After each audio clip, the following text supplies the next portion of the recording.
ओम सर्वमंगल मांगल्ये शिवे सर्वार्थ साधिके शरण्ये त्र्यंबके गौरी नारायणी नमोस्तुते। जेन बद्धो बलि राजा दानवेन्द्रो महाबला तेन त्वां प्रतिपद्नामि रक्षे माचल माचल।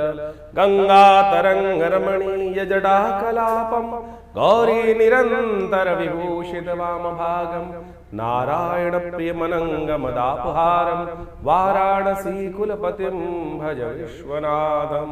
नमस्कार, स्वागत है आपका आचार्य वाणी में। मैं आचार्य डॉक्टर विक्रमादित्य आपके साथ हूँ। आज का विषय हमारा है कुंभ राशि वालों के लिए ग्रहों का योग। 6 तारीख का दिन बुधवार का दिन है और उस दिन द्वादशी तिथि विद्यमान है। बुध प्रदोष का योग बन रहा है, लेकिन ध्यान रखिएगा इस दिन करीब करीब 5, 6 और 7 इन 3 दिनों में जो योग है उसके साथ गंडमूली नक्षत्र भी रहने वाला है। तो इन दिनों विशेष तौर पर ज्येष्ठ और मूल नक्षत्र के योग हैं। तो इन दिनों में इन नक्षत्रों में जो जातक जन्म लेते हैं उनकी मूल शांति उनके माता पिता को अवश्य करानी चाहिए। कई बार देखा गया है कि जब मूल शांति सही समय पर नहीं होती है तो कई बार जीवन में कष्ट का योग बना रहता है। और ग्रहों का योग यदि पूर्ण शुभ लाभ भी देने के योग बना रहा है तब भी मूल शांति ना होने के कारण से इस प्रकार के व्यक्ति के जीवन में कष्ट उसको भोगने पड़ते हैं। तो इस बात का ध्यान सैद्धांतिक तौर पे अवश्य रखना चाहिए। अब ग्रहों का खेल क्या है? गजकेसरी योग बना हुआ है। आपकी राशि के दृष्टिकोण से ये बता रहा है कि आपके विशेष तौर पर जो लाभ के योग है वो अच्छे बनते दिखाई दे रहे। बुद्धि के द्वारा आपके ग्रह कहीं ना कहीं आपके जीवन में कई प्रकार के लाभ देने के रास्ते दे सकते हैं। तो इसलिए बुद्धि का पूर्ण उपयोग करते हुए कार्य करने का हमको प्रयास करना चाहिए, वो हमारे लिए बड़ा अच्छा रहेगा। बस दुविधा से बचें तो आप बहुत बढ़िया से चीज़ों को अपनी तरफ पॉजिटिव रूप में ले जा सकते हैं। इस दिन बिल्वपत्र अवश्य भगवान शंकर पर अर्पित करें। शाम के समय प्रदोष के समय पर बुध प्रदोष का योग बन गया है। त्रयोदशी होने के कारण से योग बन रहा है, बड़ा सुंदर योग बन रहा है। 7 तारीख का ग्रहों का योग समझें तो वो आपकी राशि के दृष्टिकोण से क्या कह रहा है। बृहस्पतिवार का दिन त्रयोदशी तिथि उदया तिथि, उसके बाद चतुर्दशी का आगमन हो जाएगा। ऐसे में रवि योग भी बनेगा जो दोपहर को करीब 2 बजे के बाद से रहेगा। तो नए कार्य आरंभ करने के लिए मुहूर्त अच्छा दिखाई दे रहा है और पूरा दिन कहीं ना कहीं कई ग्रहों के दृष्टिकोण से अच्छा लाभ का बनता दिखाई दे रहा है। लेकिन एक बात ध्यान रखना, कोई जो फक्कड़ किस्म के लोग होते हैं जिनका कोई ठौर नहीं ठिकाना नहीं, उनसे बचते हुए कार्य करने की ज़रूरत है। वो कहीं ना कहीं आपको नुकसान दे सकते हैं। तो ऐसे लोगों से बचते हुए कार्य करेंगे तो अच्छा रहेगा। पीली चीज़ों का दान करना आपकी राशि के दृष्टिकोण से अच्छा दिखाई देता है।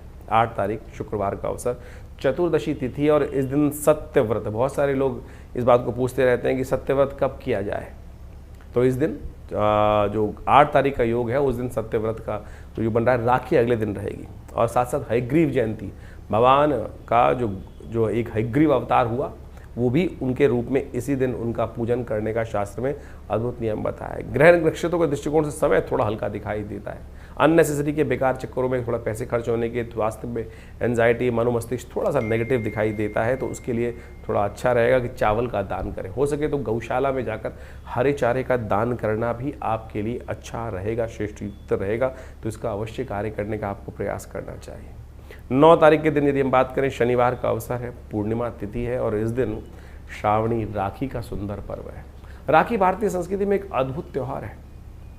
ये केवल भाई बहन का आज जो संबंध जोड़ने का प्रयास के इस संबंध में हमको अच्छे समझना चाहिए कि राखी का योग है क्या। इस दिन बुध ग्रह भी उदय होने जा रहे हैं।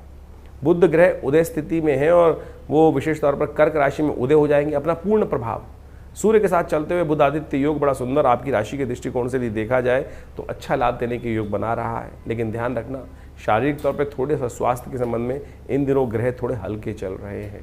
तो आपको बुद्ध का उपाय लगातार करना चाहिए। गौशाला में जाकर थोड़ा नमक इत्यादि का दान करना चाहिए। राखी का महत्व जो अद्भुत है उसको भी आप समझ लें। भारतीय संस्कृति में रक्षाबंधन का अद्भुत वर्णन शास्त्रों में बड़ा प्राचीन काल से मिलता है। आज कुछ भ्रांति संसार में उपस्थित कर दी जाती है।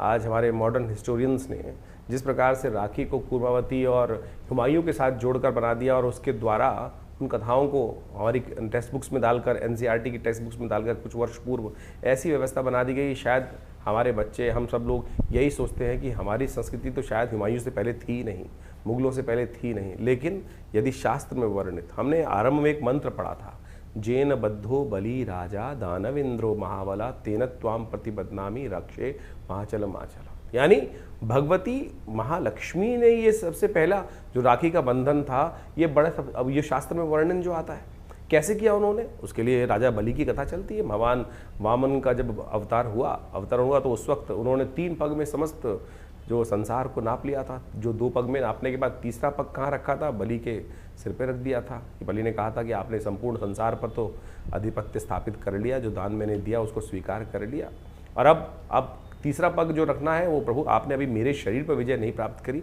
आप मेरे सिर पर अपना चरण रखें। तब तीसरा कदम उन्होंने वहाँ रखा। तब भगवान ने प्रसन्न होकर महाराज बलि को क्या किया, महाराज बलि को राज्य दे दिया, पाताल लोक का राज्य।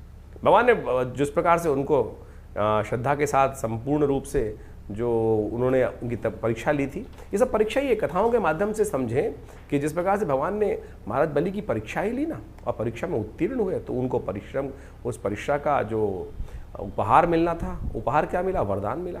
तो महाराज बलि ने भगवान से वरदान में मांगा कि भगवान मैं, आपने मुझे पाताल लोक दे दिया, लेकिन मेरी एक इच्छा है, आप भक्त पर कृपा करें कि आप जब भी मैं उठूं तो मेरे को सबसे पहले आपका ही दर्शन हो।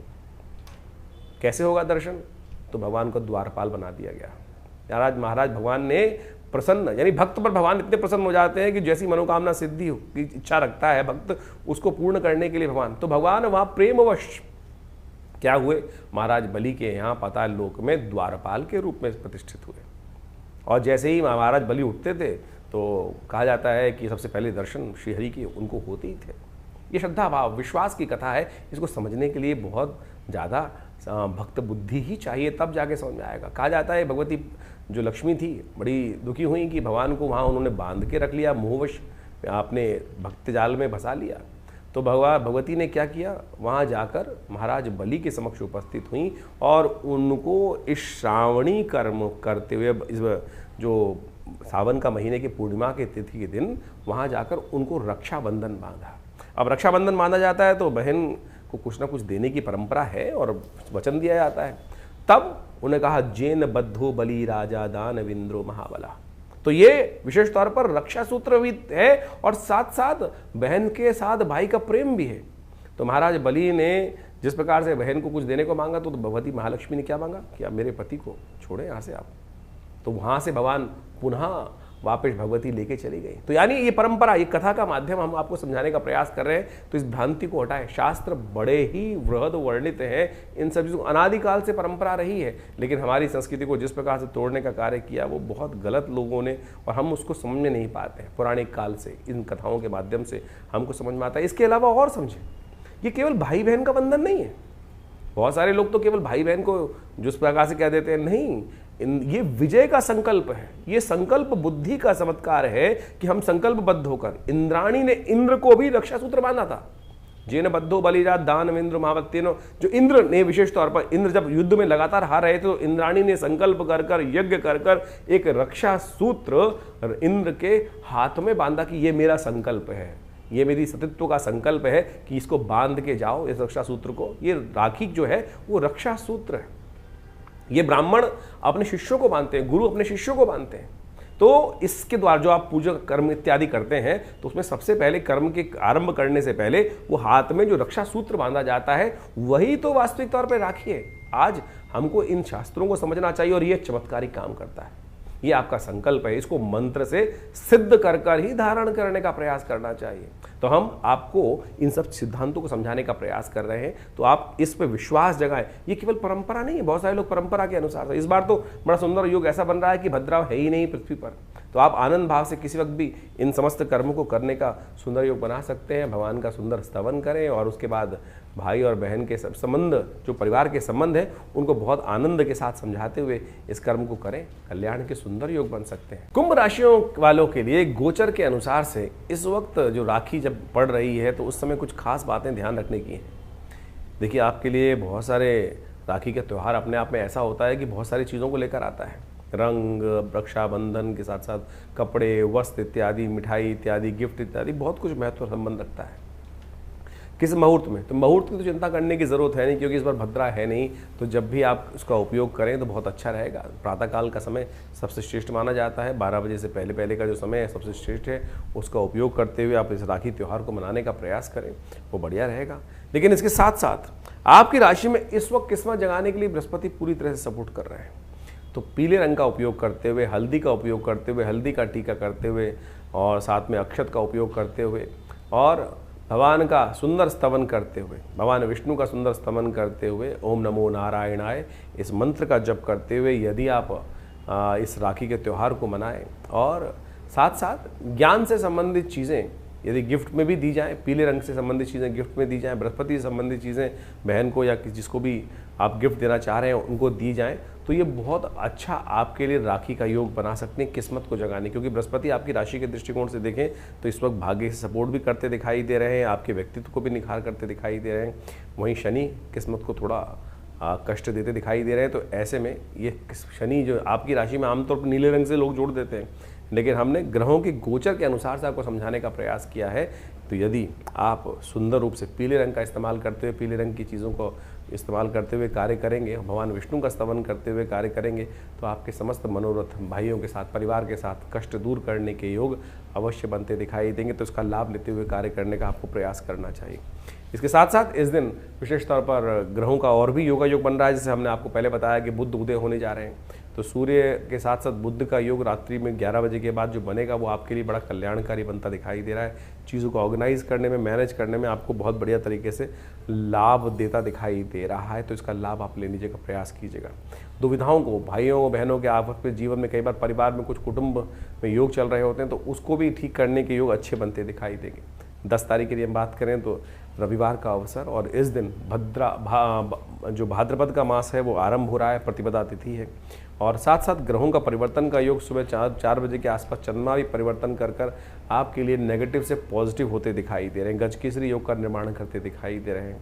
और आपके लिए ये रिजल्ट आने वाले 2-3 दिनों में अच्छे बनते दिखाई देंगे। नया उत्साह आपके जीवन में आरंभ होता दिखाई दे रहा है। ओम नमो भगवते वासुदेवाय इस मंत्र का जप करें, भगवान कृष्ण की सुंदर आराधना करें, कल्याण होगा। तो ग्रहों का जो ये प्रभाव जो आपने अभी समझा, आपकी राशि के दृष्टिकोण से किस प्रकार का योगा योग बन रहा है, जो परिवर्तन का समय इस वक्त चल रहा है, शनि मंगल का टकराव चल रहा है, शनि वक्री चल रहे हैं, बृहस्पति और शुक्र की युति चल रही है, इन सब का प्रभाव वर्तमान में हर व्यक्ति के दृष्टिकोण से अलग अलग पड़ रहा है। मूल जन्मपत्री राशि के दृष्टिकोण से इस बात को हमें समझना चाहिए कि ऐसा नहीं है कि हर राशि वाले के लिए, जैसे जिस राशि का जो ग्रह योग बन रहा है वो हर राशि वाले के लिए उसी प्रकार का ही बनेगा, ऐसा नहीं हो सकता है। क्यों नहीं हो रहा है इस प्रकार से? बहुत सारे बात लोग व्यंग्यात्मक तौर पे करते हैं कि 12 राशि के दृष्टिकोण से ये परिवर्तन का प्रभाव तो हर व्यक्ति के साथ ऐसे ही होगा। नहीं, आपकी मूल जन्मपत्री में ग्रहों की युति किस प्रकार से है, आप ये मान के चले कि किस प्रकार का योग बन रहा है।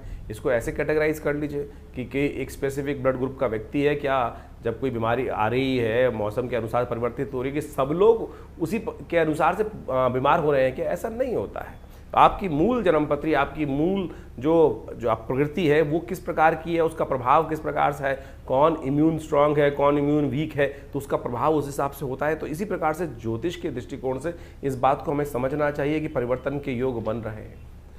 वर्तमान में ट्रांजिट के प्लैनेट के दृष्टिकोण से हमने आपको राशि के दृष्टिकोण से वो बताया, इंडिविजुअल आपकी जन्मपत्री में क्या प्रभाव पड़ रहा है उसको अच्छे से आपको समझना चाहिए। दशाएं, अंतरदशाएं, ग्रहों का प्रभाव, कौन से ग्रह आपके जन्म में पूर्व अर्जित कर्म के अनुसार से किस प्रकार के योगा योग आप बनाकर बैठे हुए हैं और कैसे उसमें परिवर्तन लाने के योग बन रहे हैं।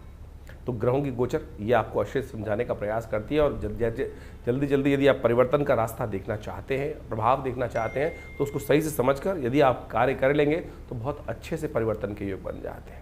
तो इस समय जो ग्रहों का योगा योग चल रहा है उसका प्रभाव भी आपने समझ लिया है। हमने आपको भी बताया था कि शनि मंगल का जब टकराव चलता है आपस में तो मन में कहीं ना कहीं द्वेष उत्पन्न होता है। इसके लिए अलग से जो वीडियो बनाया था उसको जाके समझ लीजिएगा। तो जो 3-4 महीने का योग है वो अंतर्द्वंद से बचते हुए कार्य करने का प्रयास करना है। शनि मंगल का जब टकराव होता है तो क्या होता है, द्वंद्व उत्पन्न होता है। बृहस्पति शुक्र की युति जब चल रही होती है तो मानसिक तौर पर व्यवस्था ऐसी बनती है कि इधर जाऊं कि उधर जाऊं, द्वंद्वात्मक स्थिति मनोमस्तिष्क में विचारों की उत्पन्न होती है। एक रास्ता इधर से, एक रास्ता इधर से, उसमें कौन सा चुनना है उसके लिए हमें निष्कर्ष पे पहुंचना होता है और ज्योतिष वही निष्कर्ष बताता है।